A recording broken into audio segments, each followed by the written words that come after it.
पर आइडिया तो है। इतने असंख्य तारे हैं कि उनको गिना नहीं जा सकता। हे प्रभु, इतने ढेर सारे तारे बना के जिसको कोई गिने नहीं सकता, आपने ये भारी गलती क्यों की?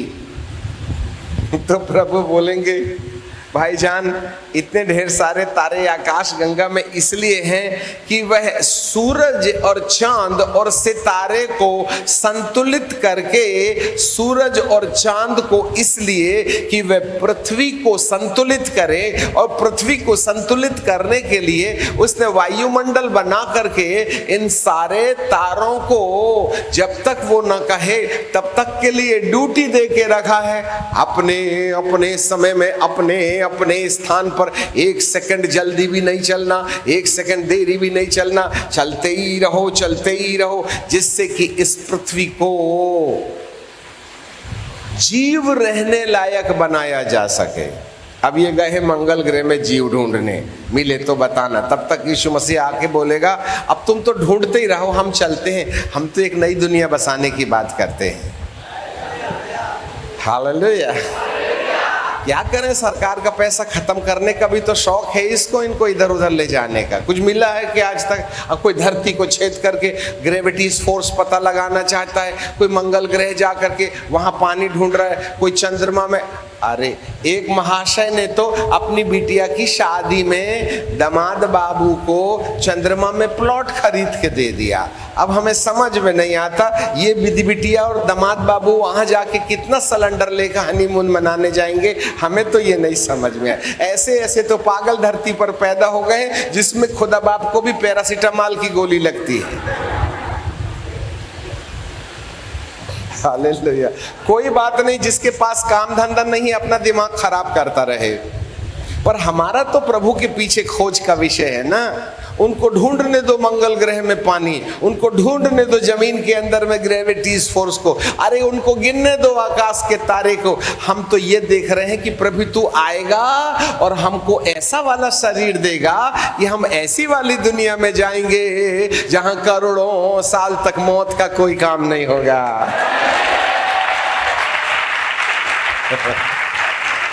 भले ही हमको अंग्रेजी ना आवे, भले ही हम ज्यादा पढ़े लिखे नहीं हैं, इसलिए तो प्रभु यीशु मसीह ने अंग्रेजी बोलने वाले चेले नहीं रखा।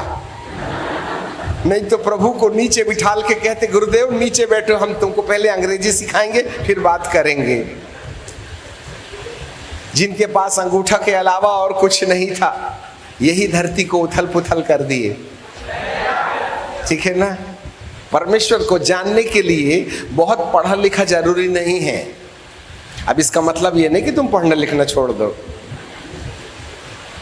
हमारे प्रभु हर किसी को समझ में आने लायक है, और उसको समझने के लिए कहीं ना कहीं हमें परमेश्वर के वचन को समझना पड़ता है। और जो परमेश्वर के वचन को बेहतर समझ लेता है वह परमेश्वर को समझ जाता है। और परमेश्वर कोई थियोलॉजी नहीं है, परमेश्वर कोई सिद्धांत फिलॉसफी नहीं है। परमेश्वर तो एक ऐसा अनुभव है जिसका संबंध अनंत काल से जुड़ा हुआ है। अच्छे से समझ लेना, हम सिस्टमेटिक नहीं हैं, ऑटोमेटिक है। हम एक बार ऑनलाइन हो गए तो आप तो कलम पेंसिल लेके बैठे रहना, सुबह से शाम हो जाए, अरे दरिया में से 10-20 बाल्टी पानी निकाले तो क्या लेवल कम हो जाएगा? ऐसे ही कोई परमेश्वर का वचन और परमेश्वर अपने ज्ञान में इतना अथाह है कि उसकी थाह नहीं लगती है। समुद्र की गहराई नापी जा सकती है, परंतु परमेश्वर की गहराई नापने के लिए 70 वर्ष की 70 बार पैदा होके मर जाने में भी ना अपन छिंगली ही पकड़ पाएंगे, उसको पूरा नहीं पहचान पाएंगे। इतना विशाल है। जिंदगी छोटी हो जाती है, उसको समझते समझते घंटे मिनटों में बुढ़ापा आ जाता है। और बोलते कल ही तो बच्चे थे, आज बुढ़े हो गए, हे प्रभु तो मिला ही नहीं पूरा, कहाँ से मिल लेगा, वो इतना बड़ा है। इसलिए उसके सामने हाथ मत टेक देना, ढूंढते रहो, खोजते रहो, खोजते रहो। 2 प्रकार के लोग धरती में रहते हैं, एक विश्वासी होते हैं और एक खोजी होते हैं। लिख भी सकते हो आप। एक विश्वासी होते हैं, एक खोजी होते हैं। विश्वासी परमेश्वर पर विश्वास करते हैं।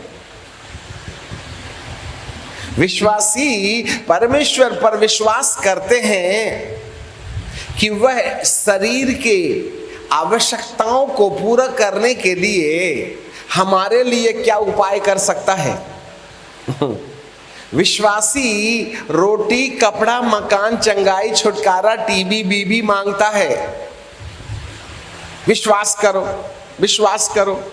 एलिया ने विश्वास किया, अब्राहम ने विश्वास किया, अमके ने विश्वास किया, ढमके ने विश्वास किया। ये विश्वास की कहानी ए से लेकर के जेड तक काम में आती है।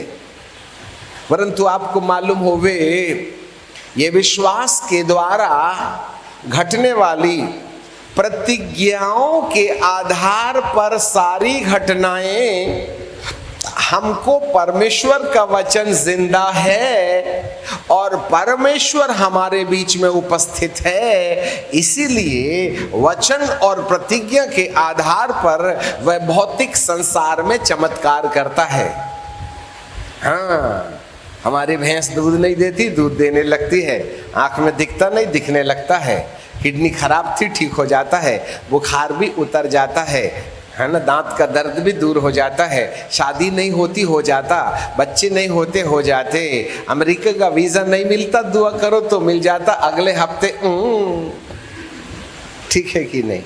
इन सब मामलों में प्रतिज्ञा और विश्वास मिलकर के हमारे जीवन में चमत्कार करते हैं।